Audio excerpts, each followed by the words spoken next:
So here we have our gelatin and it is ready to use, and I've gone ahead and just put it on a towel so you don't want to put something that hot right onto your counter. And I grabbed our veining sheet.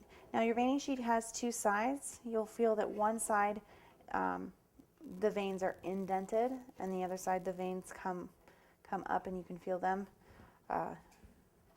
extrude from the top of the sheet.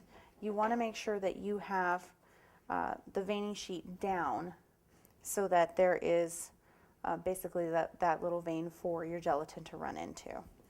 So we're going to go ahead and get started on our smaller veins.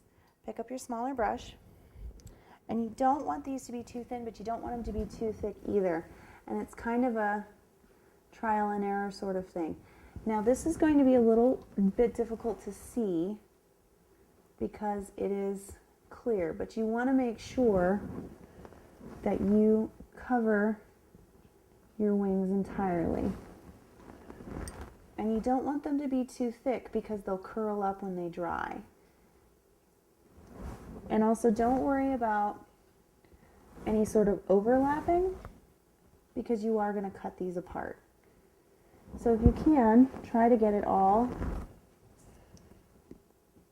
in as much of one motion as you can. It's because it's going to give your wings a little more continuity as far as thickness.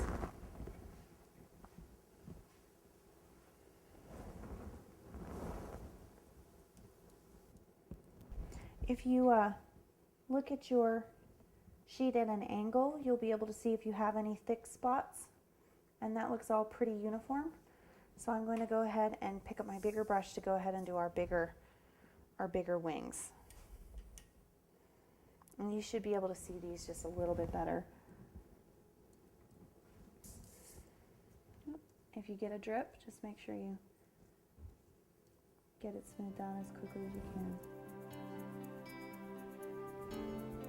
All right, now we're ready to go ahead and put those in front of our fan and let them dry. Firming up, and you notice it gets like this, and it's no longer easy to